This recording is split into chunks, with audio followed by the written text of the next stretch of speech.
abrir a segunda parte do Seminário Internacional da ABDTIC, esse ano nesse novo formato online.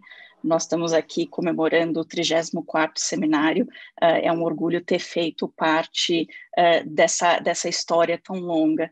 E esse ano, acho que a gente começa com uma nova realidade, que é a entrada em vigor da Lei Geral de Proteção de Dados Pessoais, enormes desafios que a gente tem pela frente, em termos de realmente colocar essa lei em pé, enquanto empresas. Muitos foram surpreendidos pela entrada em vigor da lei em setembro desse ano.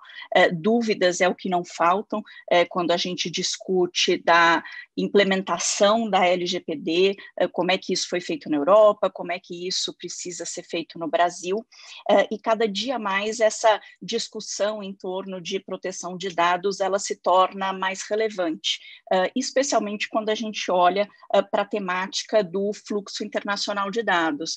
Nós temos alguns estudos que hoje em dia a gente usa, mas já são até ultrapassados, né, que mostram o efeito direto que o fluxo internacional de dados tem em termos de crescimento do PIB, em termos de aumento de receita das empresas.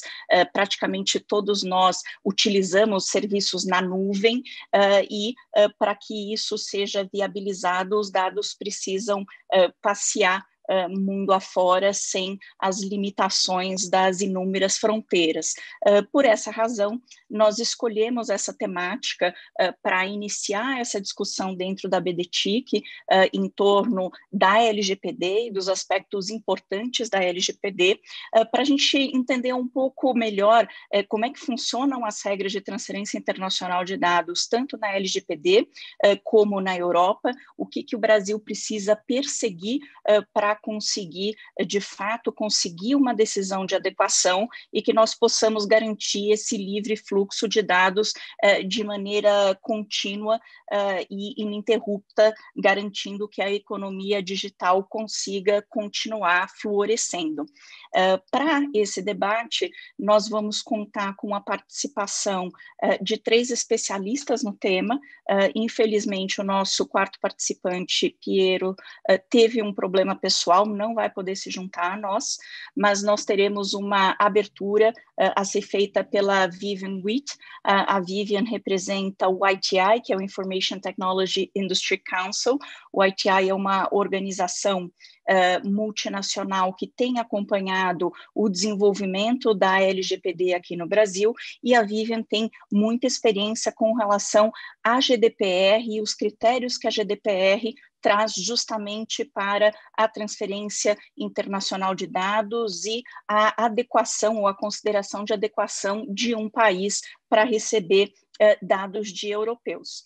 Em seguida, nós teremos a participação da Miriam Wimmer. A Miriam é uma amiga que acompanha já os trabalhos da ABDTIC há muitos anos, em diferentes papéis e funções, e vem aqui trazer qual é a visão dela enquanto integrante e diretora agora da Autoridade Nacional de Proteção de Dados, a respeito dessa temática e os desafios que nós temos pela frente. E, em seguida, o Elias Abdallah nos brinda com uma apresentação sobre a percepção do ponto de vista da indústria, como é que uma empresa está olhando para os desafios da transferência internacional de dados e quais são as angústias que, de alguma maneira, precisam ser equacionadas para, de fato, trazer a segurança jurídica e permitir que a economia digital continue florescendo.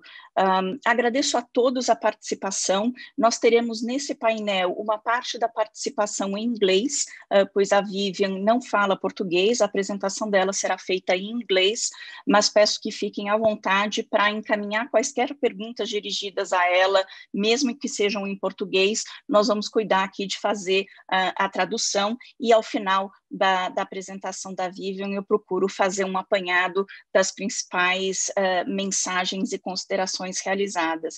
Mais uma vez, muito obrigada por participarem desse painel conosco. Conto com a participação ativa em termos de perguntas e questionamentos de todos. Muito obrigada. Vivian, agora, por favor, seria um prazer ouvir a sua apresentação sobre a experiência na Europa e qual que é o caminho que nós temos perseguir aqui no Brasil em direção à adequação. Anna, I think that was the transition over to me, if I'm correct. Yes. Thank you very much, and hello, everybody. I think Anna already explained that, unfortunately, I don't speak or understand Portuguese. It's a beautiful language. I love listening to all of you, and I have some support with translation here. So if I look down, I'm looking at my live translation here. So, but I will be presenting in English, and I hope everybody can see my screen still, so I can get started. And thank you again, Anna, for the invitation and for organizing this panel. So I will today be speaking about the EU privacy framework and international data transfers. The road towards adequacy, I've called it, because I understand that the interest is great in learning how to achieve an EU adequacy decision, how the process works, and what international countries and companies should bear in mind about this process. So yeah, as I think Anna has already introduced me a little bit, my name is Vivian Witt. I'm a Senior Manager Policy here in the Brussels office in Belgium for ITI, the Information Technology Industry Council. We currently represent about 73 global technology companies as a trade association. And I'll leave it at this and get started. So today I wanted to cover first, practical and political implications of adequacy decisions in Europe. I wanted to then look at the procedural steps towards adequacy, then look at the criteria and principles that third countries should bear in mind, and then look at the EU-Japan adequacy decision as a brief case study. And then we can conclude with an outlook and an assessment on what the Schrems II ruling has, the implications that this has for adequacy decisions. So we'll kick it off with practical and political implications. Everybody here on this call is probably well aware that Europe has set a very ambitious standard for privacy legislation globally with its General Data Protection Regulation, GDPR. And since 2016, when this was introduced, many countries have tried to or have attempted to follow suit in developing ambitious data protection legislation to protect personal data in order to facilitate digital trade. And of course, this is motivated by the fact that Europe is one of the world's largest trading blocs, and digital trade is growing in its importance every day. So this is the ambition to seamlessly trade digital services and products across borders internationally. An adequacy decision is one of the tools provided for by the GDPR to conduct such personal data transfers internationally to third countries. And such an adequacy is a decision taken by the European Commission that establishes basically that a third country provides a comparable level of protection of personal data to that granted by the GDPR, so within the EU. And practically that means with an adequacy decision in place, data can move seamlessly from the EEA, that's the European Economic Area, that includes all 27 EU countries, plus Liechtenstein, Norway, and Iceland. And any data can move between this area and third country that's granted adequacy status seamlessly. So that means really as if it was not leaving the EU at all, no additional safeguards needed.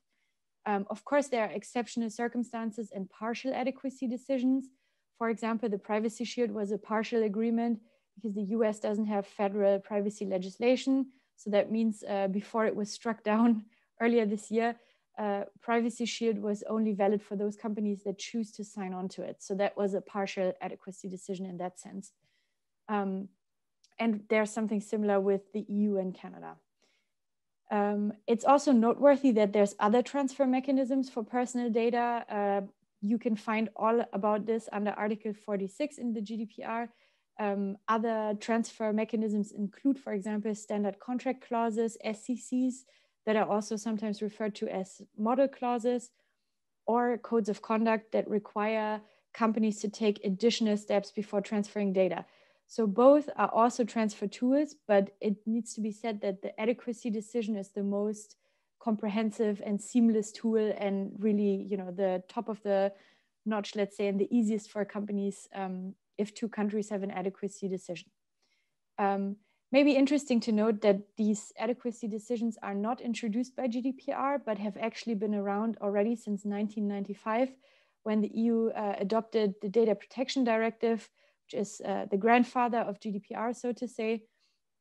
And there are already a lot of existing adequacy decisions. So for example, in South America with Argentina or Uruguay, to name two, but also with New Zealand, Switzerland, Israel, and most recently also with Japan. And we're going to talk about that in a moment. So now looking at the procedural steps to what is needed to achieve adequacy. The process is fairly simple and it can be done fairly quickly.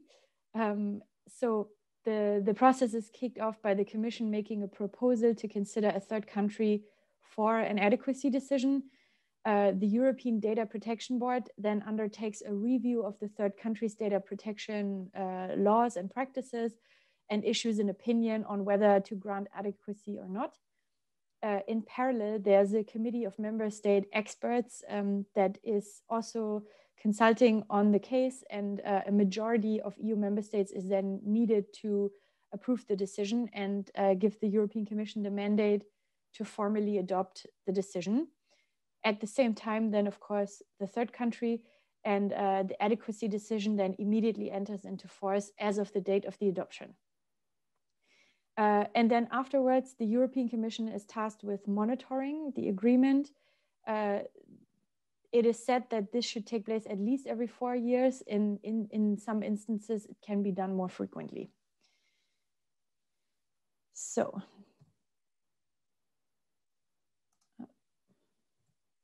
okay.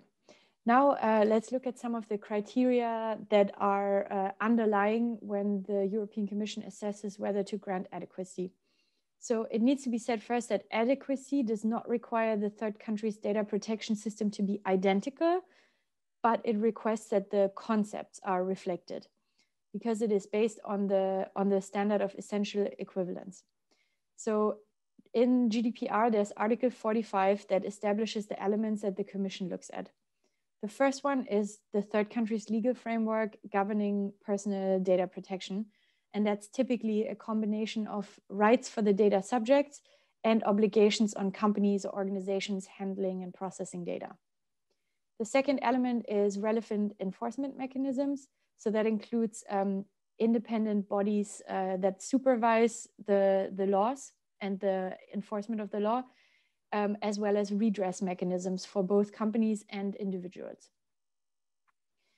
Thirdly, there's, of course, the rule of law, respect for human rights and fundamental freedoms. That's very important to the European Commission, as you all know, and the European Union really stands for these values. So it's of utmost importance. And lastly, also any other international commitments that might have been entered by the third country or international organization in question. And more specifically, these elements translate into 9 principles towards adequacy. So I'm going to try and be brief here, but in a nutshell, I think you can see here that I've pasted a link, and I'm happy to share this as well afterwards if of interest. These are based on a working document on adequacy referentials by the Article 29 Working Party, which is the predecessor of the European Data Protection Board. And the catalog of elements is quite detailed and specific, but in the end, the provisions are fairly straightforward. So we're going to quickly look at them. The first one is basic data protection concepts and principles. That means while the law of the third country does not need to does not need to be identical, does not need to mirror the exact GDPR terminology, the relevant concept needs to be there. So for example, definitions of what constitutes personal data, what is sensitive data, what means processing of personal data, who's a data controller and who's a data processor. All of these concepts need to be there to compare the two laws and to assess adequacy. Secondly, the grounds for processing need to be fair, legitimate, and lawful. So that, for example, grounds for processing can be provisions in the national law, consent given by the data subject, or performance of a contract. The purpose limitation principle then outlines that data should be processed for a specific purpose only and not for other processes, for other purposes that the data subject did not agree to. Data quality and proportionality simply means that the data should be accurate and up to date, and not excessive to the extent of what is necessary, for example, to conduct a service. The data retention principle means that data, as a general rule, should not be kept for longer than necessary and should be deleted after a while. Security and confidentiality means that the companies handling personal data need to respect very high levels of security for that data, right? So that they're insured against personal data loss or damage of any sort being done to that data. The transparency principle means that each individual needs to be informed in a clear way of what's happening with their data, and it needs to be transparent in a sense of who's involved in the processing of the data and so on. Of course, there are exceptions. For example, when it comes to criminal investigations, judicial proceedings, or even matters of national security. The right of access, rectification, erasure, and objection is, again, basically a summary of the data subject rights. So that means data subjects, so people mostly, have a right to access to their data, right to rectification in case something goes wrong, right for their data to be erased after it's done being used, basically, and for it not to be used in a different context. And they have a right to object and to a fair process, due process mechanism to contest any decisions or any wrongdoings, let's say. And then lastly, there are also restrictions on onward transfers that relates to companies or organizations involving third parties to for example, handle parts of the data processing. In those cases, the company initially receiving consent from the data subject is responsible for ensuring that that contractor, so to say, subcontractor, also obliges by very high data standards and is liable for ensuring appropriate safeguards. So that was a lot. I hope I have not lost your attention yet. Now we're going to look at a case study, which is the Japanese EU adequacy decision that's actually fairly recent. So the EU-Japan adequacy decision process was triggered in September 2018, and it was concluded with a positive outcome with the adoption of this adequacy decision in January 2019. So the process took about a year and a half, which if you compare to other EU legal or legislative processes, let's say, for the process of a law being developed, this is quite fast, right? So this process is a bit quicker than many other EU proceedings, let's say. And the law assessed the protections provided under the Japanese Act on the Protection of Personal Information, APPI. It's noteworthy that the Japanese adequacy decision is to date the only adequacy decision achieved since the adoption of GDPR. And it's also interesting to note that it was tightly connected to the EU-Japan trade talks that took place in parallel. So that underlines also the political momentum, let's say, of trade discussions and how adequacy plays a role in this and is often a bargaining chip in trade talks. And so ongoing monitoring is foreseen for this adequacy decision with the first assessment 2 years after its adoption. That would be in January 2021, and subsequently at least every 4 years, as we saw in the process earlier. And now I wanted to conclude with a bit of a reflection on the Schrems II ruling of July this year, and what implications that might have for adequacy decisions and international data transfers more broadly. So we all know that adequacy decisions are not forever. It is possible to challenge them because of due process requirements, right? We all have the right to challenge these, and Mr. Max Schrems has done so. In the Schrems II case, that was concluded in July this year, and which ended up invalidating the EU-US Privacy Shield Agreement, which was, of course, a huge blow to industry, to say it frankly. And aside from the fact that data transfers were, were in limbo, let's say, for a couple of days after the ruling until everybody was able to, sort out what the ruling means, it has also had a lot of other consequences that are more long-term.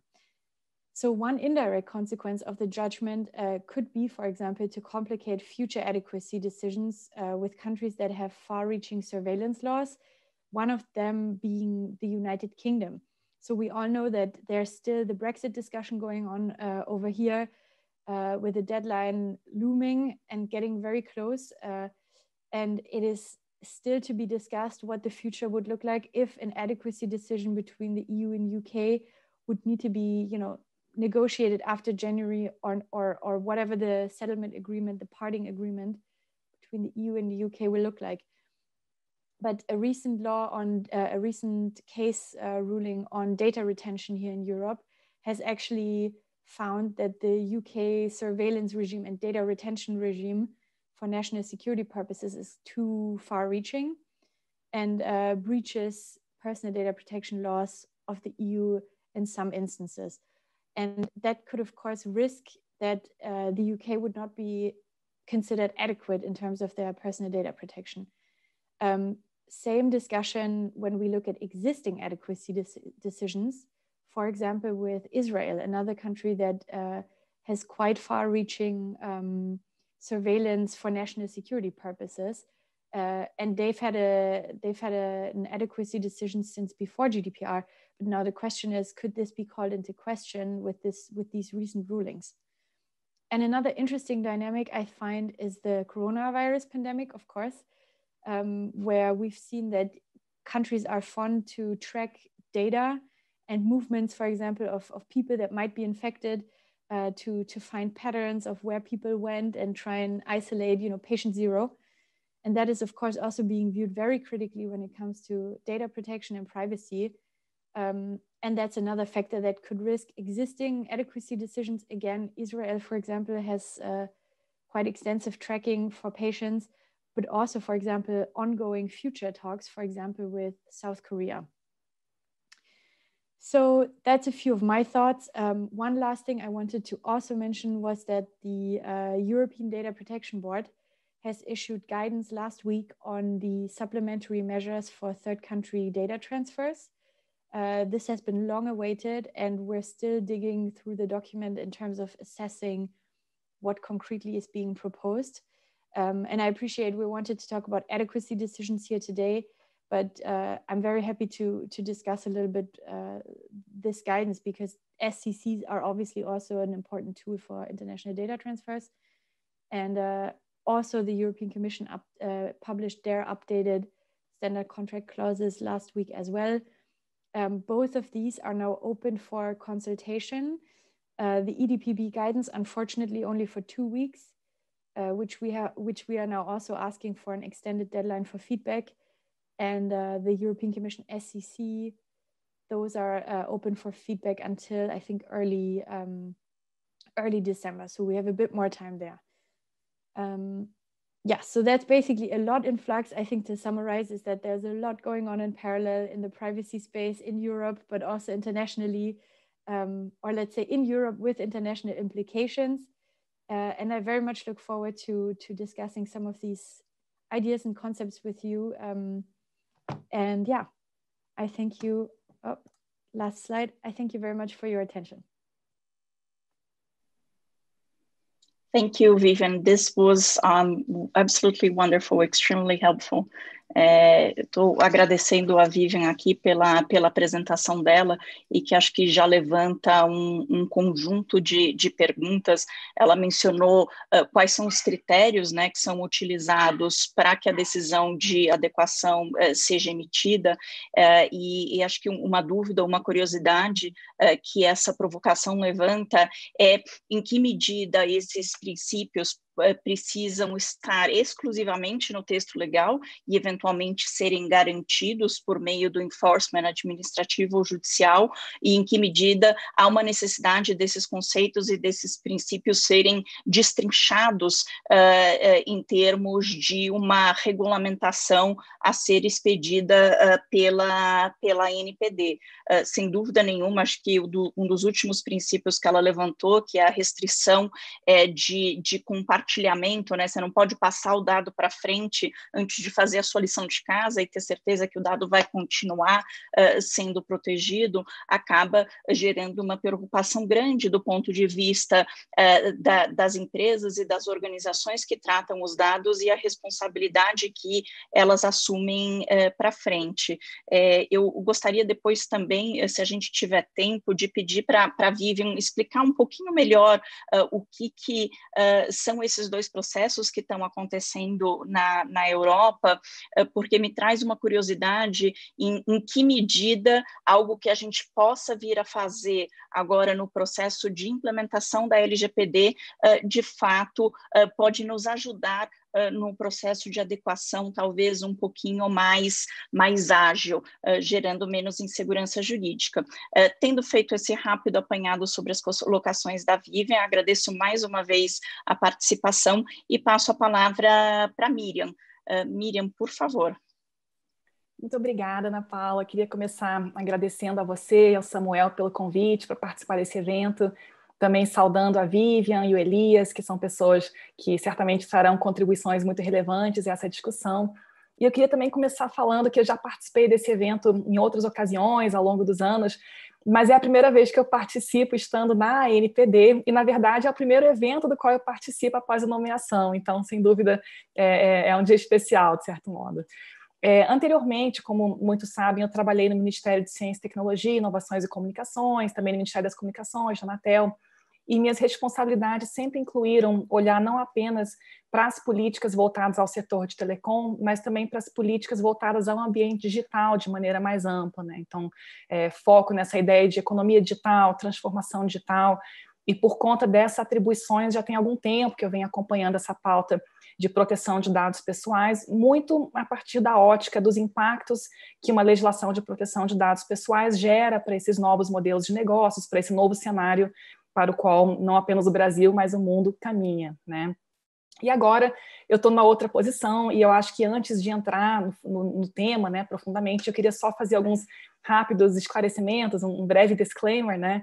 Como todos sabem, a NPD é dirigida por um colegiado, né, de 5 diretores que deliberam mediante o voto. A representação institucional da NPD se dá por meio do seu diretor-presidente.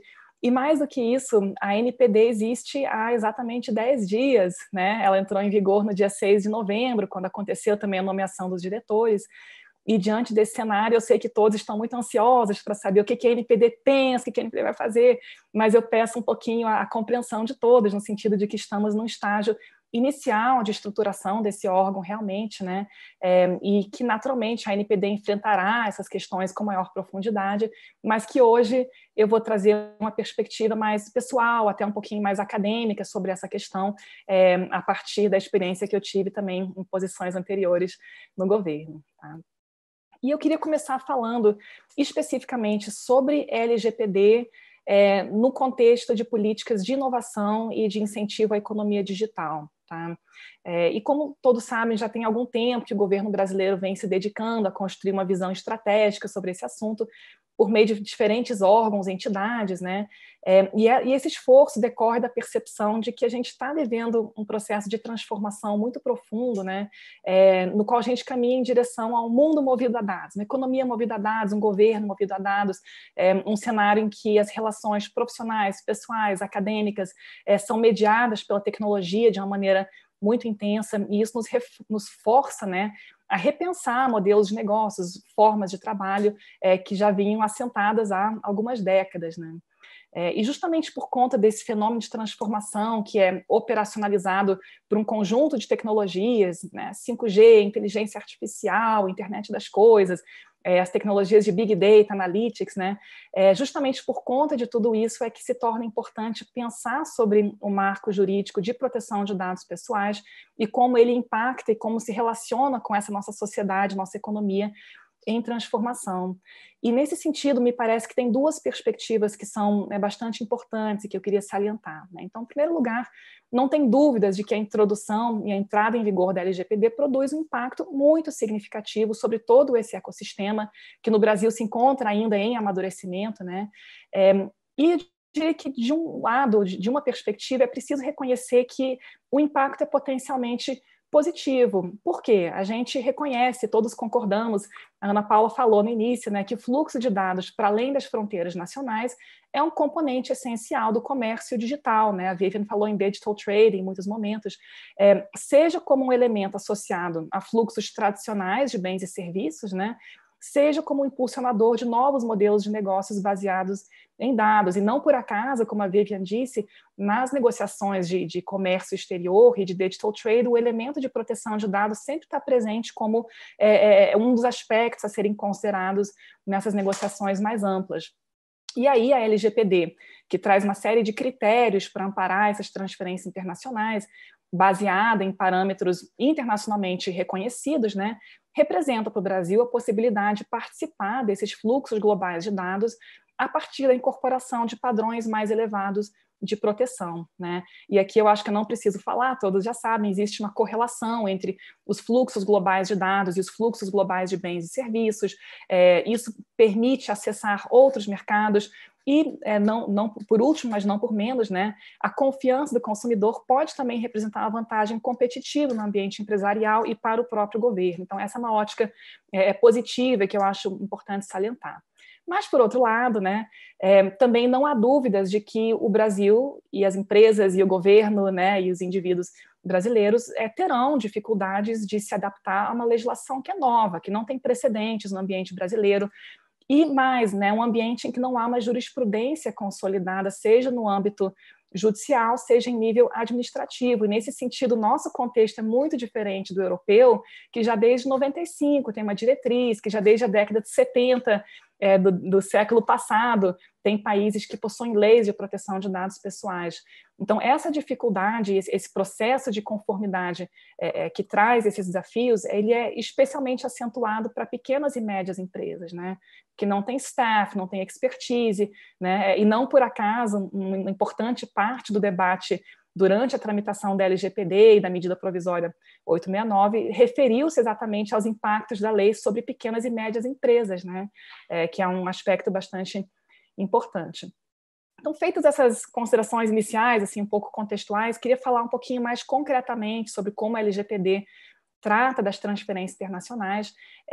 E aí, como também já foi mencionado, a LGPD ela adota uma sistemática muito parecida com a sistemática europeia, ao introduzir diversas bases legais para viabilizar essas transferências. Então, o artigo 33, acho, tem um artigo da LGPD que trata especificamente sobre isso, e ela fala, claro, da adequação, né, que foi o tema da fala da Vivian, mas ela traz também uma série de outras bases legais que vão desde consentimento até o estabelecimento de salvaguardas, mecanismos contratuais ou de certificação que asseguram que o dado esteja protegido, ainda que ele não esteja no território nacional. E aqui, gente, um ponto que eu acho relevante destacar é que antes da LGPD, o Marco Civil da Internet trazia apenas uma base legal do tratamento de dados pessoais, que era o consentimento expresso, né? Então, não tenho dúvidas de que a aprovação da LGPD nos traz um leque mais amplo de possibilidades e, nesse sentido, é algo também que deve ser reconhecido como bastante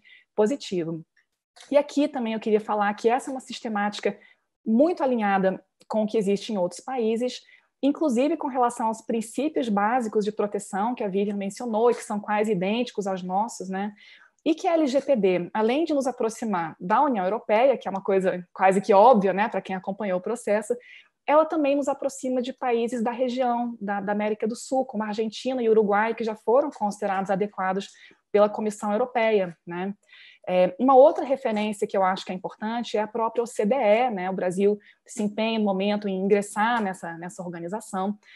A LGPD incorpora, em grande medida, a principiologia da OCDE, embora ainda existam ajustes necessários, mas o que eu queria comentar aqui é que o tema de proteção de dados pessoais é estudado pela OCDE não a partir da ótica unicamente da proteção da privacidade, mas também sob a ótica de restrições ao comércio internacional.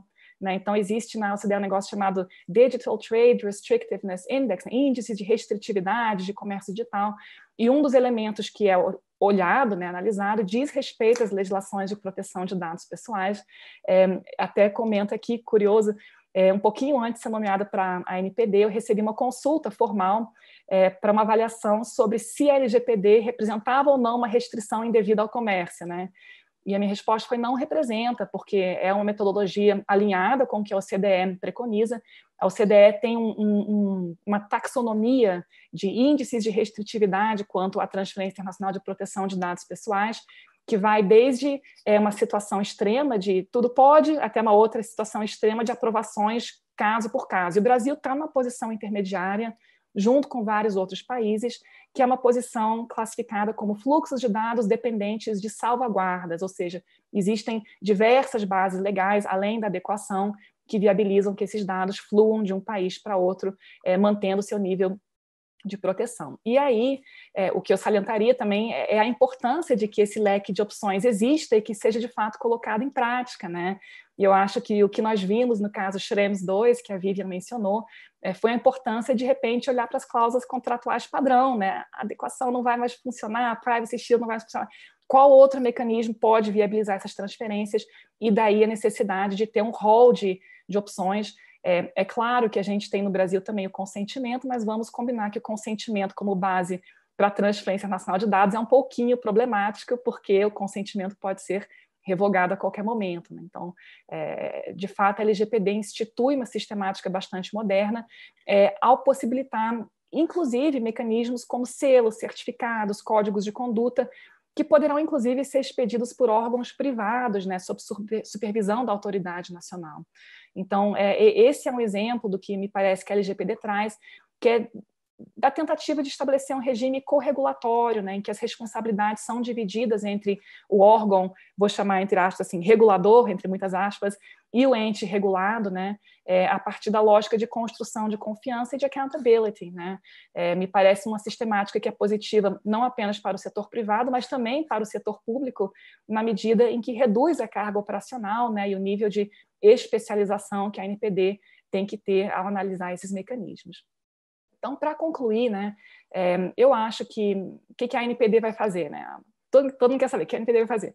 A ANPD vai, obviamente, atuar para implementar a LGPD, né, e o que a LGPD nos dá de missão é, de um lado, proteger os dados pessoais dos indivíduos, mas sem deixar de considerar o fato de que esses dados hoje são insumo para os mais variados modelos de negócio, para as mais variadas atividades dentro de organizações públicas e privadas. E, nesse sentido, parece a mim, e isso é algo que eu falei, inclusive, na minha sabatina, que é super urgente a gente tratar desse tema das transferências internacionais de dados, explorando as diferentes possibilidades que a lei nos traz, então, a adequação, mas também as demais medidas, as salvaguardas, os instrumentos de natureza contratual ou de certificação, buscando o estabelecimento de regras que sejam equilibradas, né, que permitam que os dados sejam protegidos e que também as empresas brasileiras possam colher os benefícios da digitalização e dessa nova economia digital.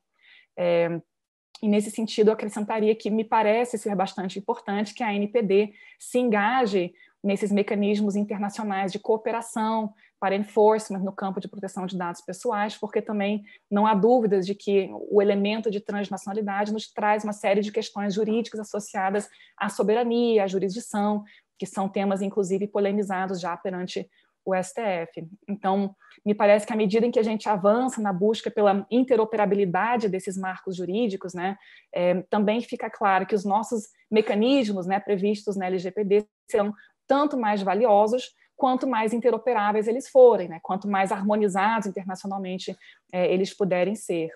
Né? Então, eu diria que próximos passos, né? A gente está numa fase muito inicial de estruturação da ANPD, né? Assim, realmente, no início, a gente não tem ainda regimento interno, a gente ainda está entrevistando pessoas para compor o quadro técnico, mas algo que a própria LGPD nos demanda, né, nos exige, é o engajamento com os diferentes stakeholders, né, públicos, privados, com vistas ao desenvolvimento desses mecanismos, e também o engajamento com instâncias e mecanismos globais em que esses temas são discutidos. E eu diria que nossa meta tem que ser de estabelecer mecanismos eficazes, simples, céleres, de fácil implementação, que viabilizam a inserção brasileira nesses fluxos globais de dados que caracterizam, afinal, essa nova economia digital. Obrigada, Ana, é isso que eu teria a dizer no início, eu fico à disposição para perguntas. Excelente, Miriam. Muito obrigada por sua intervenção e por nos dar a honra, a ABDTIC, de ser o primeiro fórum onde você fala nessa nova função. É realmente um prazer enorme te receber e espero que esse seja o primeiro de muitos eventos com a associação.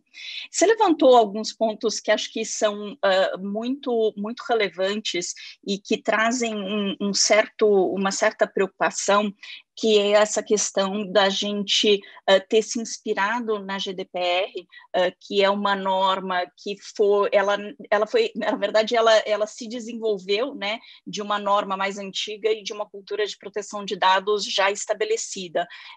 Então, a gente chega com um instrumento legislativo que já coloca um patamar aqui em cima, mas a gente precisa levar a sociedade até lá. Né? E quando eu falo sociedade, eu digo nós, as pessoas físicas, né, enquanto titulares de dados, muitas vezes, as organizações como um todo, e esse desafio tem sido bastante grande mesmo, porque a gente precisa entender o que se está protegendo e por que é importante que se proteja o meu dado, né, enquanto titular, e a organização, por que é importante ela desenvolver esse vínculo de confiança com o titular de dados, e acho que nesse contexto um dos desafios tem sido a gente se espelhar muito e olhar muito para a implementação da GDPR e muitas vezes criando um gap em termos do que nós temos no Brasil, né, de consolidação das leis trabalhistas, de Código de Defesa do Consumidor,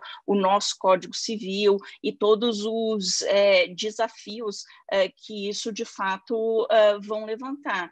Quanto mais eu trabalho em processo de adequação junto a departamentos de RH, menos eu me convenço que LGPD e CLT são dois instrumentos legais compatíveis, e um pouco vem da legislação e um pouco vem da cultura mesmo, né? Que a gente vem de uma cultura de que não, é melhor eu guardar, porque vai que eu tenha um problema na justiça daqui 30 anos, eu preciso ter o documento, e daí a gente tem o desafio da questão de princípio da minimização e tantos outros. Acho que você levantou um ponto super importante com relação à OCDE e essa questão de garantia, né, do livre fluxo de informação, e o Brasil agora participando e tendo já essa recomendação inicial do relatório da OCDE. Acho que a minha pergunta seria, e qual o próximo passo? Quer dizer, esse relatório, ele é uma orientação de coisas que seriam legais o governo fazer, ele é uma orientação de coisas que o governo precisa fazer, como é que a gente assimila o relatório da OCDE em termos de construção do nosso arcabouço? E, por fim, você mencionou, e eu fico feliz de ouvir, a questão do consentimento, né, obter o consentimento específico e destacado para a questão de transferência internacional de dados, ele muitas vezes é uma alternativa inviável. Então, fica a pergunta, como é que a gente faz enquanto ainda não existe, né, e nem acho que você precise ter uma resposta para isso, mas gostaria que a gente procurasse debater como é que fica a questão da transferência internacional de dados nos casos onde eu não tenho consentimento e eu ainda não consegui uma organização das outras salvaguardas, dos outros mecanismos para viabilizar essa transferência. E acho que a Vivian pode até contar um pouquinho do que são os Standard Contractual Clauses e a discussão que hoje em dia se tem na Europa, porque a gente pode talvez se aproveitar dela. Mas antes de me adiantar a parte dos debates, gostaria de pedir ao Elias que compartilhe conosco a visão de quem está sentindo na pele os desafios de conviver com talvez uma GDPR, implementar a LGPD, em que medida essa implementação de fato tem sido viável só com o texto da lei e quais são as preocupações na temática de transferência internacional de dados, principalmente para uma empresa que incentiva e lidera tanto o mundo da cloud e dos dados que não respeitam fronteiras. Obrigado, Ana. Boa tarde a todos. Obrigado aí pela participação. Uma honra estar com vocês.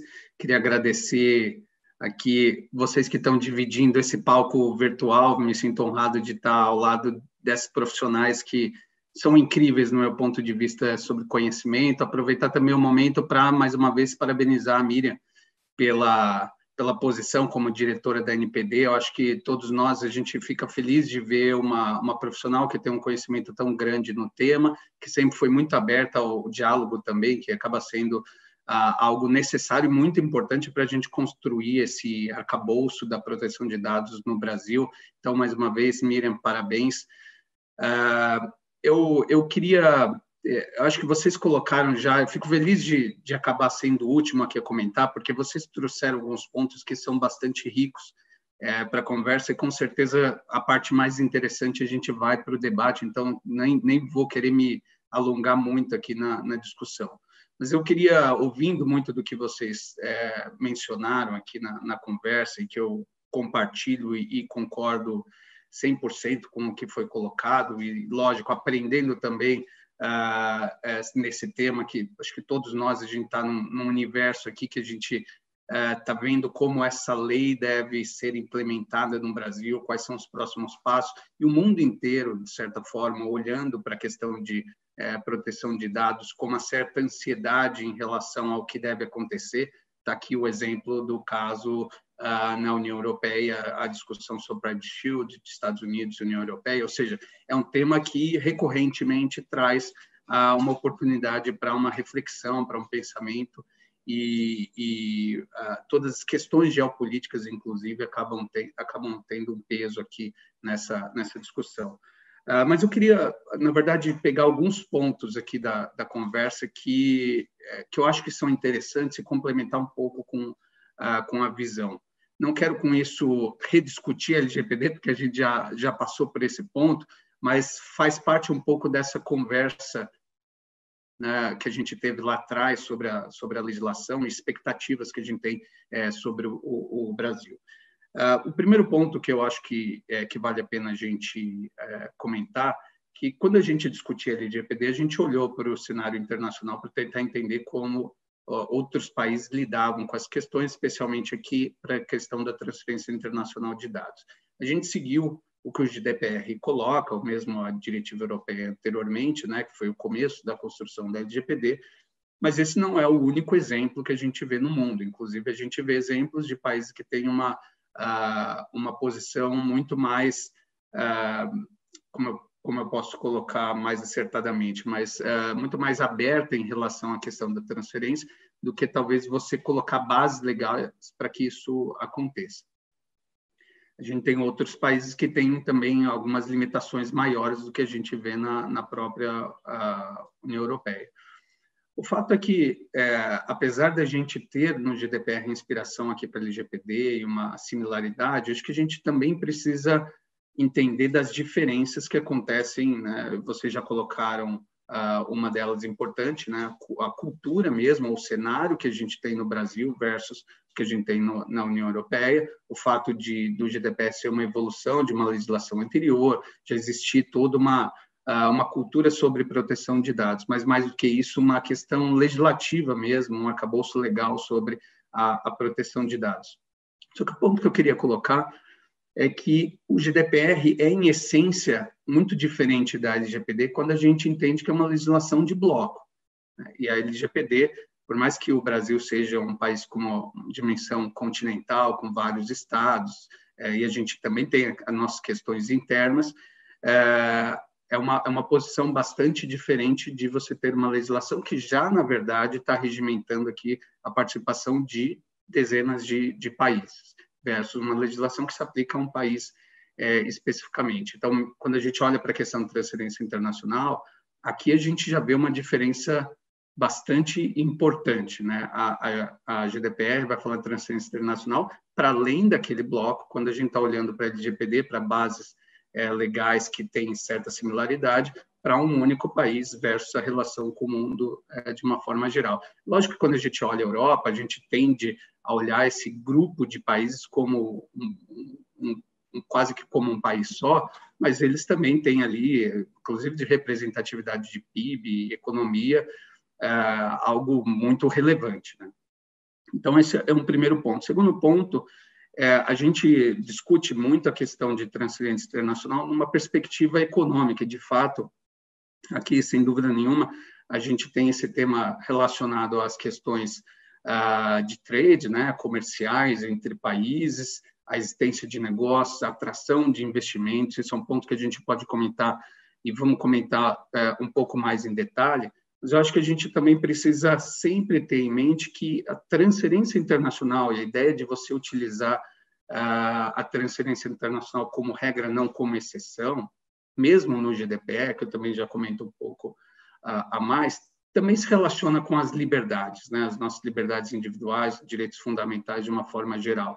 Ainda que a proteção de dados seja uma forma de garantir esses direitos, o direito de ir e vir de uma forma geral, e a transferência internacional não deixa de se relacionar com isso, também muito se relaciona a isso. Se a gente tem uma legislação que se fecha totalmente a uma transferência internacional de dados, você também limita muito os direitos daquele cidadão. Então, acho que essa perspectiva vale a gente ter em mente, porque muitas vezes a gente olha para a transferência internacional como se fosse somente uma questão econômica ou como se fosse somente uma questão de comércio. E, na verdade, a gente está falando sobre a liberdade dos cidadãos, né? Dos seus direitos de escolha, inclusive de ir e vir de uma forma geral. Um ponto também aí que se relaciona à GDPR, que me parece importante a gente ressaltar, é que a GDPR traz, né, como já foi comentado, bases legais para o tratamento de dados pessoais e transferência internacional, mas nunca foi, desde o primeiro momento, a intenção de se fechar efetivamente o bloco a essa transferência internacional. Ao contrário, que a gente vê é o bloco procurando criar esses caminhos para que ocorra essa transferência internacional, ainda que a gente tenha situações que tragam essa reflexão de tempos em tempos, como é o caso agora do Privacy Shield e a decisão recente. Então, essa perspectiva aqui é muito importante a gente ter. De novo, a gente tem uma legislação bastante similar do ponto de vista de bases legais, mas, ao mesmo tempo, a gente também precisa, então, procurar um approach similar no sentido de vamos procurar implementar, de fato, essas bases para que isso aconteça, em vez de vamos procurar restringir aqui ou não ter uma atuação no sentido de permitir que essa transferência possa acontecer, apesar da gente ter bases legais aqui similares. Além disso, aí voltando agora aqui no ponto de comércio, de economia, sem dúvida nenhuma, a gente está numa situação em que a transferência internacional, como vocês também já colocaram, como a gente tem nos relatórios da OCDE, ela está diretamente relacionada ao crescimento econômico, e eu vou colocar aqui também o crescimento social, porque a troca de ideias, de informações, acaba também possibilitando para que a gente tenha aqui uma troca, um intercâmbio, né, de conhecimento, um crescimento, um desenvolvimento social daí decorrente. Mas o desenvolvimento econômico, a gente está imerso nesse cenário em que o mundo acaba não tendo fronteiras digitais, e, de novo, a gente volta nessa situação de isso não ser apenas uma questão comercial, mas a nossa forma de existir no mundo, né, individualmente como pessoa, cidadão, e que a gente, quando fala sobre transferência internacional, não é simplesmente naquela ideia do dado sair do Brasil mas a gente permitiu o intercâmbio que o dado venha para o Brasil também. Então, que a gente possa ofertar serviços para aquelas empresas, organizações que estão fora do país e que a gente também possa receber o investimento daqueles que estão fora do país e queiram ofertar bens e serviços aqui no país, que é uma das hipóteses em que a LGPD também se aplica e que, por consequência, a gente vai ter a transferência internacional aí acontecendo. Por escolha, muitas vezes, da própria pessoa, né? Eu quero contratar, eu quero usar esse serviço de uma organização que está fora do país, por exemplo.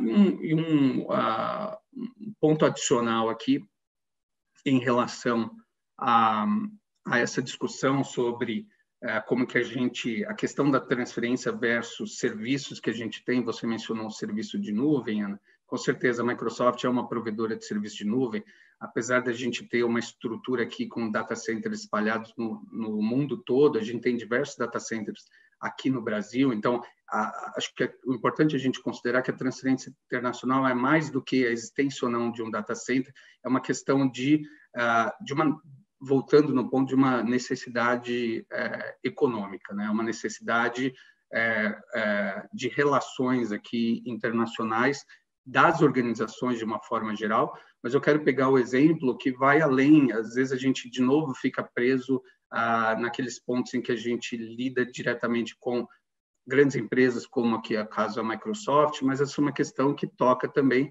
pequenas e médias empresas, e principalmente startups que talvez queiram se internacionalizar ou estão começando a buscar aqui a oferta de serviços em outros países da região, que vão buscar otimizar aqui a sua estrutura e que vai ser muito importante também você ter certeza, e aqui certeza jurídica, em relação a essa questão do tratamento de dados pessoais. Por fim, para não me estender muito mais e a gente poder ir para o debate, Miriam, eu acredito que você está numa situação, você e todos os demais integrantes aí da NPD, uma situação quase que exigindo um esforço hercúleo, né? Porque a NPD foi, de fato, estabelecida tão recentemente, depois da lei entrar em vigor. A gente gostaria que, com certeza, vocês tivessem tempo de se estruturar para poder lidar com a demanda aqui da legislação, e isso vai acabar exigindo de vocês um esforço ainda maior, acho que das organizações de uma forma geral, mas com certeza de vocês que estão de frente a essa legislação.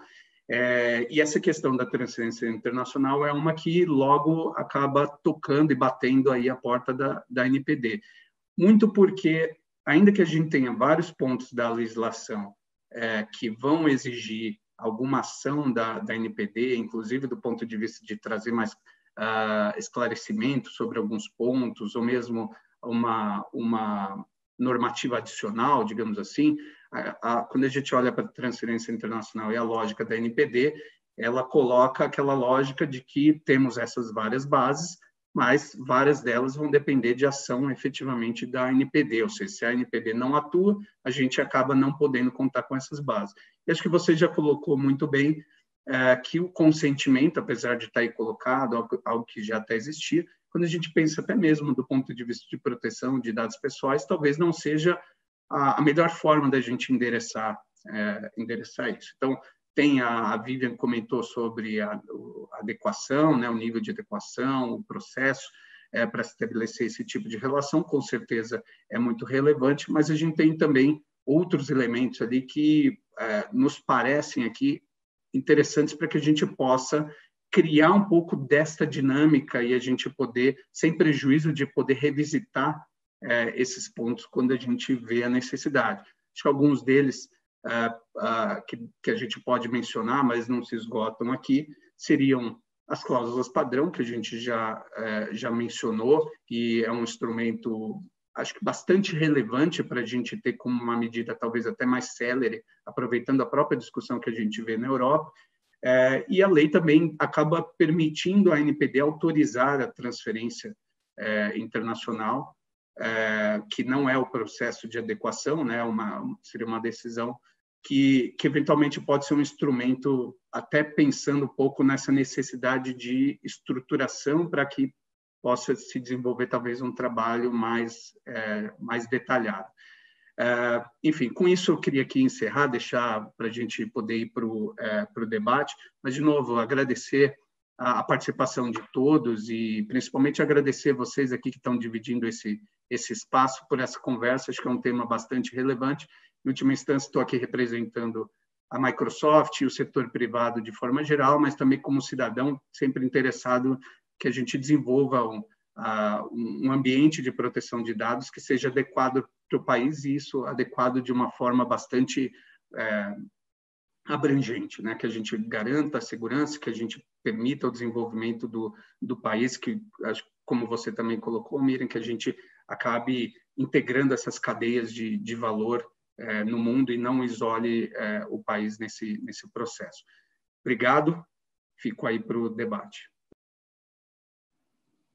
Elias, muito obrigada pelas colocações, excelente ter essa visão, de fato, de uma empresa que precisa, né, da LGPD e dessa segurança jurídica para continuar investindo no Brasil, crescendo e levando de fato o Brasil a integrar essa cadeia global.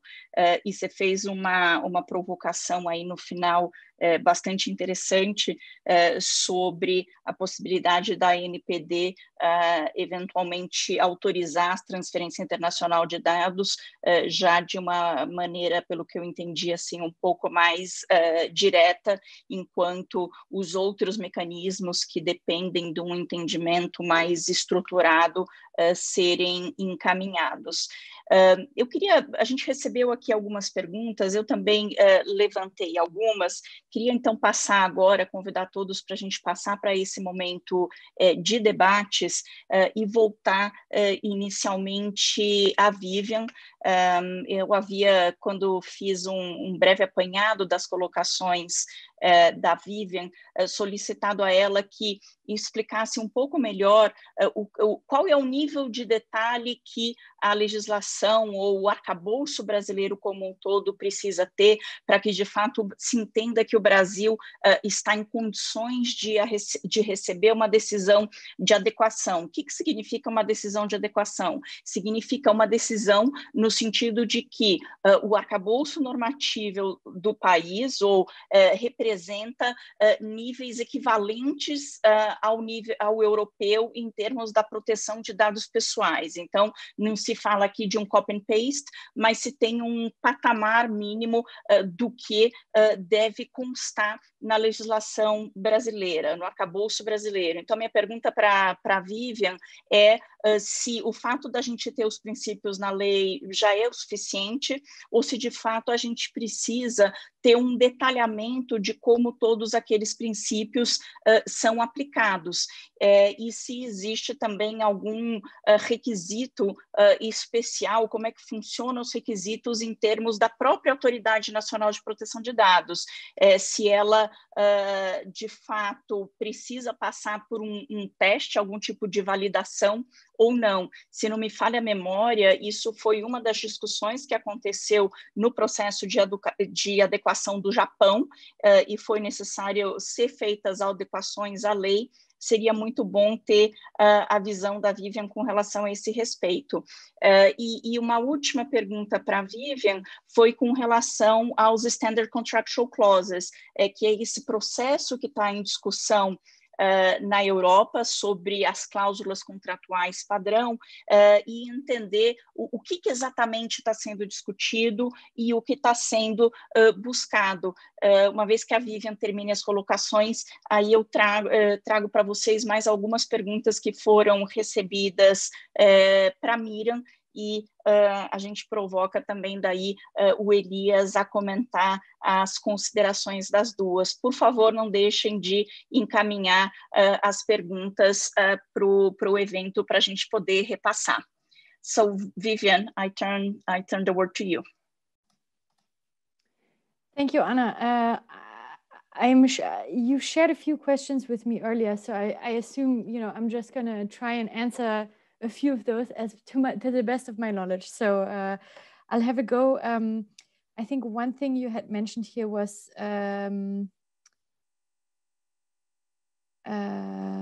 So one thing was, to what extent adequacy criteria need to be very detailed, or if they are ensured by law and possibly enforcement would suffice.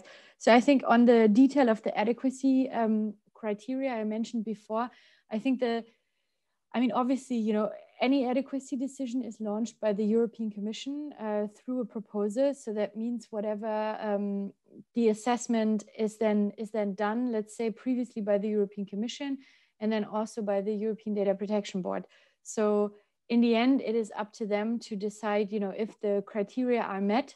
So I think it's difficult to say it's a case-by-case approach, really, which is also what makes these adequacy decisions so difficult and also rare in a sense, right? Because there's not so many if you consider, you know, all the countries that transfer data to and from the EU. So I think that's very hard to say, right? If the adequacy criteria are now all fulfilled as they are. I think you then also mentioned, you know, how detailed should the regulation in Brazil be in order to achieve an adequacy decision status? It's a very good question. I think it's a difficult one because, of course, you know, the more detail I think there is in the regulation, and let's say the more you tick the boxes of all the different principles that I mentioned before, the more likely it will be probably to achieve adequacy. I think an example I can maybe give is that the EU-Japan case again. So here, for example, the Japanese Personal Information Protection Commission, so that's the equivalent to your newly established agency, Miriam, they actually adopted a set of supplementary rules to enhance the Japanese data protection law, APPI, in order to, you know, kind of tick some of the boxes that the APPI did not yet tick to match up with the GDPR's level of personal data protection.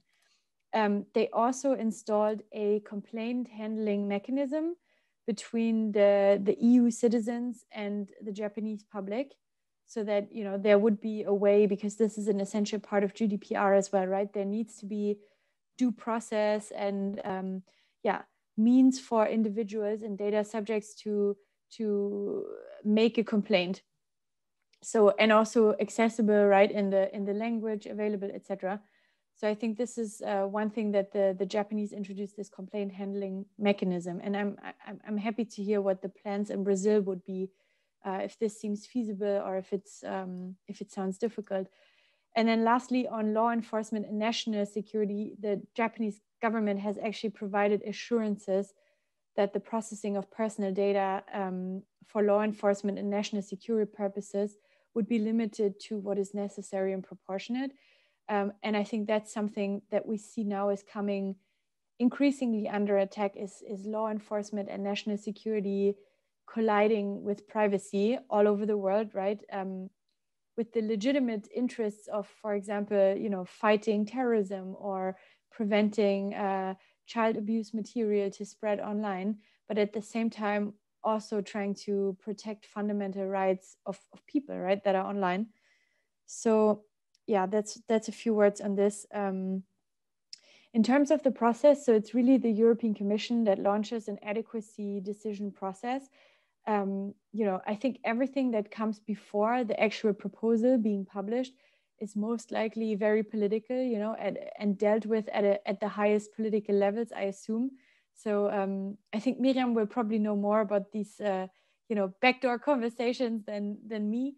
But I think the essence would probably be to, you know, remain in touch with the relevant decision makers in the European Commission, you know, with the relevant European Commissioner for Justice, that's Didier Reinders at the moment, and also to, you know, establish connections with the European Data Protection Board and the Secretariat there, who are very capable, you know, and would likely be interested in exchanges with their Brazilian counterparts. Yeah, I think, and then you also, I mean, we already talked a little bit about the Japan adequacy decision. And I think, one of the questions here was, what was the main driver for them to change their laws actually and adapt those supplementary rules? Well, I think it's clear that, the European Economic Area and Japan have this desire and this long history of economic cooperation and trade.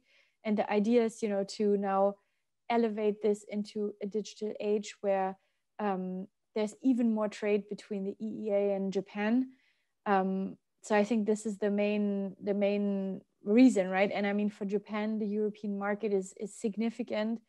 And I think it probably also underlines the desire to trade with like-minded countries, because we see, China becoming ever more powerful economically, but we also realize that we don't share the same values in a lot of instances, right? When it comes to fundamental rights and, freedom of speech, for example, and also privacy of individuals. So we see that there's a desire to forge trade partnerships with countries that have similar values. And I think Japan and the EU have a long history of very similar values when it comes to this. So that also speaks to the fact that I think Miriam and Elias both highlighted, was that, there's also a lot of cultural aspects related when we talk about privacy laws in Brazil or in Europe, right? Just to give an example, in Germany, that's my home country, we have a long history of government spying on their citizens, right? And of very infringing practices by governments. So in Germany, we have a huge culture of pro-privacy, very strong advocates for minimal interference by the government. Some of the biggest scandals were when it came out that there was surveillance of citizens by the US authorities and of the politicians, let's say. So those are really, issues close to the heart of Germans, for example, and other Europeans as well, the French, the same. Yeah, and now the last thing, I don't know if I still have a moment, but I wanted to also speak about the new SCCs, so the standard contract clauses, and also the EDPB guidance on supplementary measures following the Schrems II ruling, because these are obviously crucial, because we can talk about an adequacy decision and it would be lovely to have one between Brazil and the EU in the future, but for now we have to rely on these other tools. So let's look at them. And yeah, so the SCCs were published about a week ago, I think, and it's quite interesting to see that. So basically, they are an update to the previous SCCs that were around, and it is expected that these new contract clauses will be adopted at the beginning of 2021, after this consultation process now, and that companies would then have 1 year to replace their existing old SCCs with the new updated ones.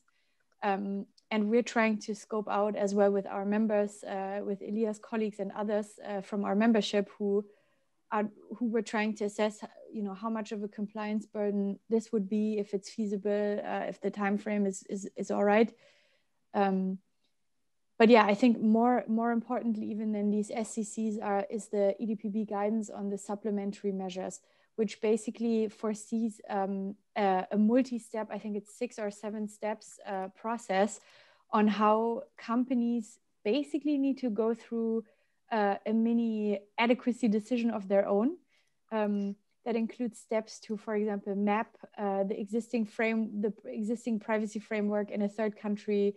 It goes also on to say, okay, we have to now look, is there an adequacy decision or what other tools are at our disposal?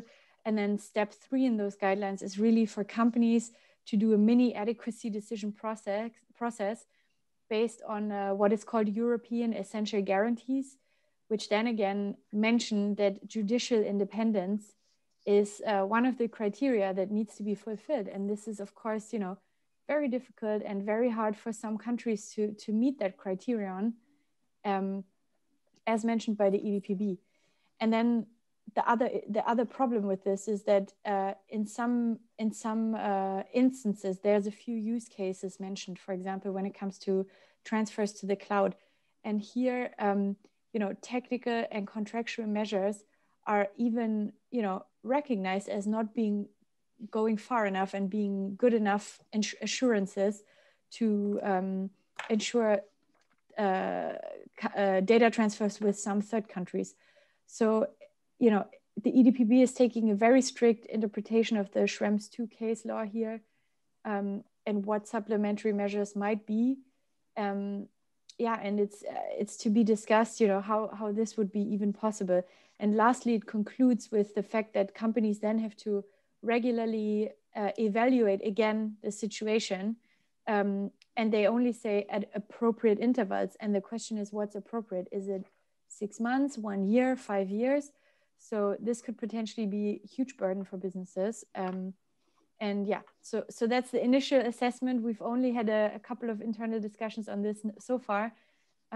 So, in a few weeks, we'll have a more detailed position, but that's a few words on the importance of the EDPB guidance and the SCCs.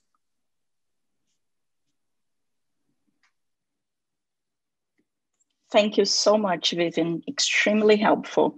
É muito interessante ter essa visão de uma temática que está tão atual em termos da discussão na Europa a respeito desse tema, e me parece que muito importante até para nós pautarmos essa discussão aqui no Brasil, essa discussão em termos de se as cláusulas contratuais padrão, elas são suficientes para garantir esses níveis de adequação e garantir que os dados só sejam transferidos para quem ofereça um nível adequado. E nessa questão da transferência, né, e a expectativa de um nível adequado, algo que eu me pergunto com frequência, e para mim não é muito claro, porque parece que todas as legislações em torno da temática proteção de dados pessoais, principalmente aquelas inspiradas no modelo europeu, elas acabam vindo de uma premissa de que a transferência para outro local, ela inerentemente traz um risco, e o que não sei se necessariamente é verdade, né? É uma discussão que a gente tem muito no mundo da internet, que é se o dado estiver em outro local, se isso significa uma dificuldade maior em termos da aplicabilidade da legislação brasileira ou não. Mas acho que isso é uma divagação que eu faço e, de certa maneira, talvez uma opção legislativa que foi feita muito mais com um condão geopolítico do que efetivamente uma discussão técnica um pouco mais profunda e estruturada. Mais uma vez, Vivian, muito obrigada pelos esclarecimentos. Eu queria agora passar a palavra para Miriam.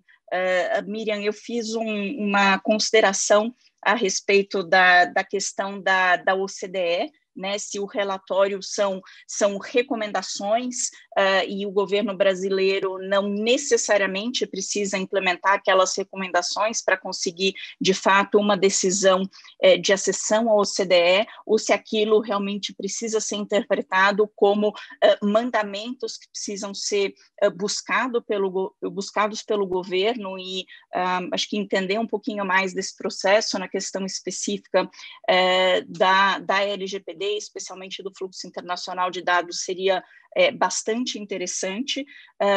Também fiz uma provocação que eu acho que o Elias até foi um pouquinho além com relação à dificuldade de se obter o consentimento para a transferência internacional de dados em alguns casos. Eu gosto muito dos exemplos de devices de IoT, né, de internet das coisas. Eu muitas vezes não tenho nem a interface para conseguir, de fato, ter um consentimento específico e destacado, expressado, e daí a gente tem as amarras da lei. O Elias trouxe uma provocação interessante no sentido da autorização geral, pelo que eu entendi, da ANPD para a transferência internacional de dados antes de fato, se ter aí decisões mais robustas de adequação ou de aprovação de entidades que possam eventualmente fazer as certificações. Nós recebemos também algumas perguntas para a Miriam, uma delas é com relação a, por enquanto, para entes privados e para fins do comércio em geral, parece que há somente a opção de consentimento para transferência internacional. Há previsão para a regulamentação dessa questão?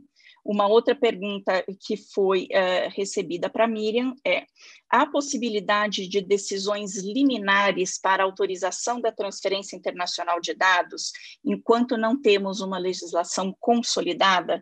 Então, Miriam, por favor, se você puder explorar esses temas. Pois não, Ana, obrigada pelas perguntas. E eu vou começar aqui retomando um pouquinho o meu disclaimer do início da fala.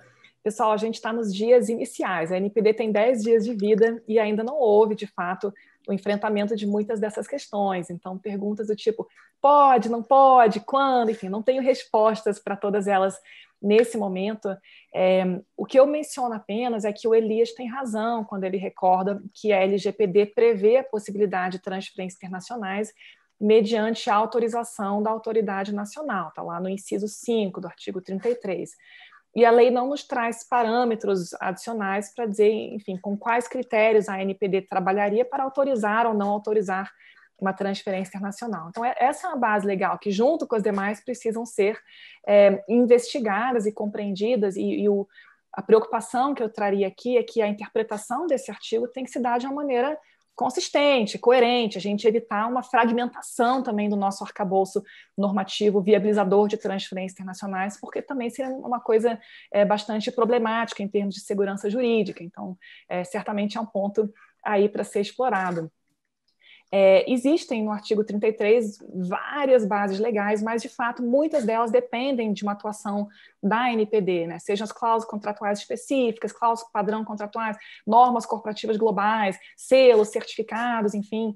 Então, embora me pareça que as transferências do poder público, digamos assim, estejam, de certo modo, amparadas por alguns incisos, as transferências no contexto de relações comerciais parecem carecer de mecanismos fora o consentimento, tá?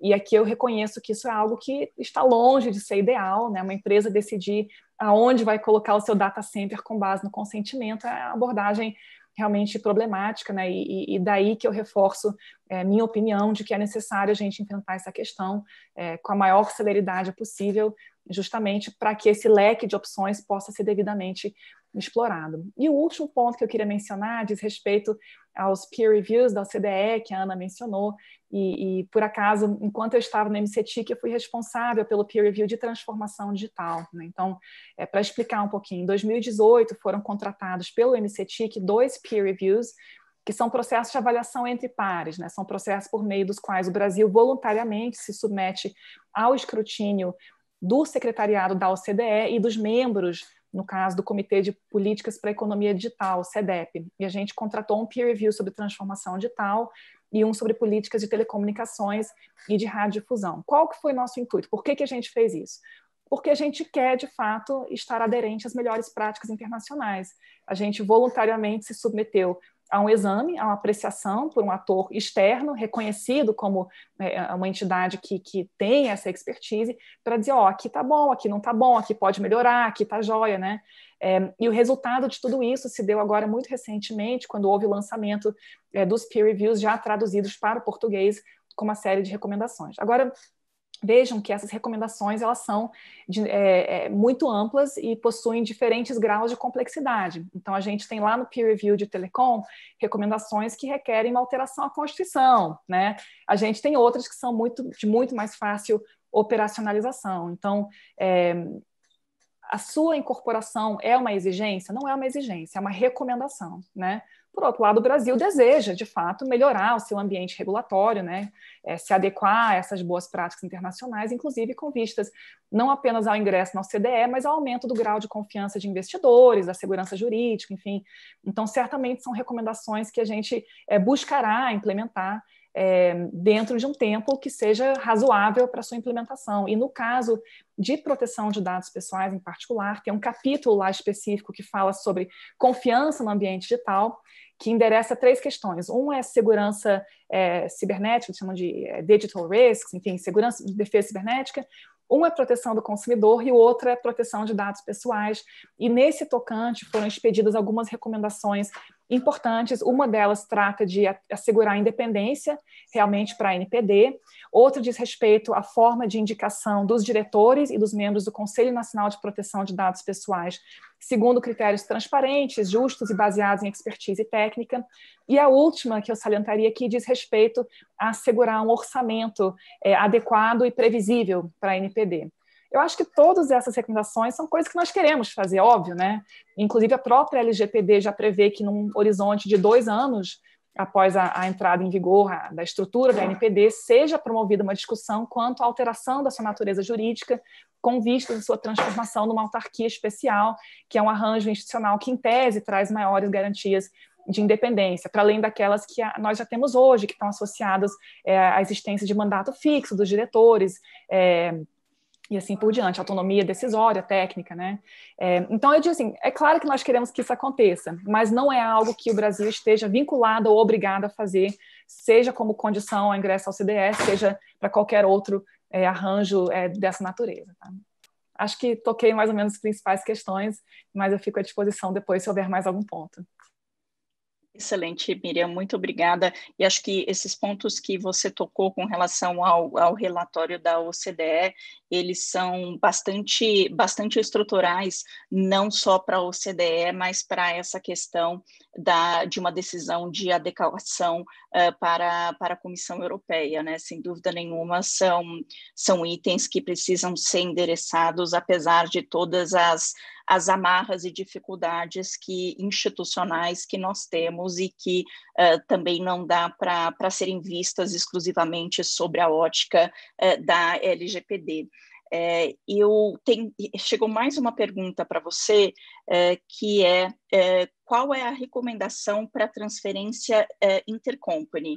A NPD, até regulamentação, veria com bons olhos os usos dos Binding Corporate Rules, BCC, já usados com base na GDPR?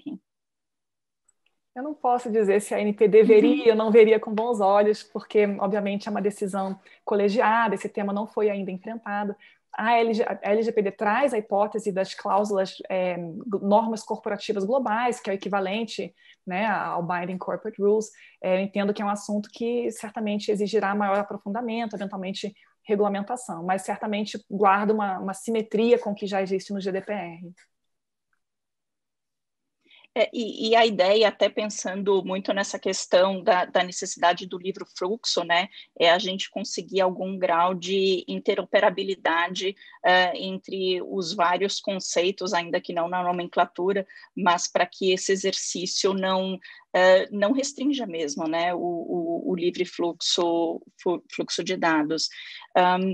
Elias, eu queria agora passar a palavra para você, para você falar um pouquinho mais sobre a questão, você tocou num ponto que eu achei importante, que foi a questão dos investimentos no país, e em que medida a LGPD traz segurança ou insegurança para esses investimentos, e pedir para você, com a resposta a essa pergunta, também fazer considerações finais. Em seguida, a gente passa para a Miriam e para a Vivian também para alguns rápidos minutinhos e logo mais teremos que encerrar, infelizmente. Obrigado, Ana. Bom, quando a gente olha para investimento aqui, para poder dar uma resposta talvez mais direta, eu vou até fugir do exemplo da própria Microsoft, vou falar de uma forma mais geral. A gente tem diversas organizações do mundo aqui que estão olhando países em que vem oportunidade de fazer negócio. E, sem dúvida nenhuma, para o Brasil ou qualquer outro país, atrair esses investimentos, atrair esses negócios, é sempre uma oportunidade de geração de emprego, geração de riqueza, desenvolvimento, de uma forma geral. Sem dúvida nenhuma, quando um investidor vai fazer uma análise, se existe um risco, uma insegurança jurídica, isso vai colocar aqui alguns obstáculos para a decisão de se investir naquele país. Quer dizer, se eu for investir aqui e eu corro o risco de, em breve, ou ter, talvez, todo o meu investimento sendo desperdiçado por conta de riscos judiciais, por exemplo, ou mesmo de, eventualmente, você tomar uma decisão que reverta ali tudo que foi construído, você afasta esse tipo de investidor. Que é uma colocação geral, mas eu acho que é sempre relevante a gente ter em consideração. Agora, como comentário aqui final, eu acredito que, primeiro, eu tenho confiança que a gente vai construir aqui esse arcabouço, o trabalho da NPD vai começar agora, eu fico feliz de ver, novamente, pessoas como a Miriam, que são profissionais super capacitados, fazendo parte desse corpo diretivo. Eu entendo o esforço aqui que precisa ser feito por conta da situação, inclusive, da autoridade vindo depois da lei entrando em vigor. Mas eu acredito também, talvez olhando por um lado mais otimista, a gente talvez possa aproveitar o fato da LGPD ter essas similaridades com o próprio GDPR para a gente poder otimizar alguns desses processos ou mesmo tomar algumas decisões mais rápidas. Quando a gente olha para certificação, por exemplo, ou certificações internacionais, a gente já vê aqui várias delas que acabaram surgindo por conta do GDPR e que a gente poderia aqui aproveitar. Um exemplo, a ISO 27018, que exatamente trata do tratamento de dados pessoais, pensando até nuvem, por exemplo. Então, acho que a gente tem também um panorama em que a gente pode fazer uso desse, um pouco do cenário aqui que já foi estabelecido, muito do conhecimento que já foi gerado por conta de outras regulações e que se aplicam também aqui para o nosso contexto. Com isso, de novo, obrigado aqui pela participação, pelo convite, obrigado por essa troca de ideia com vocês, que eu acho que é sempre muito rica para todos nós. Elias, muito obrigada pelas considerações e participação. Vivian, on to you. Thank you, Anna, and Elias as well. So I'm being told the final concluding remarks have to be made now, and we've reached our time limit. So I'm gonna just briefly say thank you so much again for organizing this very interesting panel. I've been following here with the live translation of the key points that the other panelists have been making, and it was very interesting to learn more about where Brazil is at in the implementation of the LGPD and yeah, your ambitions to facilitate international data transfers are great, and I think it's very positive and great that you also want to engage with international stakeholders. And I fully support the idea for you guys to enter into a regular dialogue, for example, with the European Data Protection Board and other EU stakeholders to assess, what can be the next steps, how to trigger the adequacy process, and so on. And also, as Elias pointed out, to implement, to issue implementing regulation and assess, what gaps still need to be filled in order for Brazil to move ahead with their privacy framework. So I'll leave it at this, and thank you again very much. Thank you. Muito obrigada, Vivian, pelas colocações e pela lição a respeito do que vem acontecendo no mundo. Miriam, por favor. Muito obrigada, Ana. Queria também concluir com meus agradecimentos pelo ótimo painel. Muito bom ouvir a Vivian trazendo mais informações sobre o cenário europeu e também o Elias com uma perspectiva muito prática, empresarial, do que está pegando. E eu queria concluir dizendo que realmente na NPD nós temos certeza de que não temos todas as respostas, muito pelo contrário, temos muitas perguntas e que realmente há um desejo de ingressar nesses mecanismos mais frequentes de diálogo, de modo a encontrar as melhores soluções, sempre de maneira ponderada e conversada. Então, agradeço muito a oportunidade, Ana, e me coloco à disposição para quaisquer outros eventos, discussões, enfim, fico às ordens. Obrigada. Miriam, nós é que agradecemos a honra e o privilégio de contar com as suas reflexões. Mais uma vez, coloco a ABDTIC à disposição da NPD e sua para participar de debates e compartilhar um pouco das várias vivências e das várias expertise com a autoridade. Queria agradecer, a gente teve um público bastante grande acompanhando esse debate, é realmente muito triste, uma pena não podermos agora nos caminharmos para o cafezinho.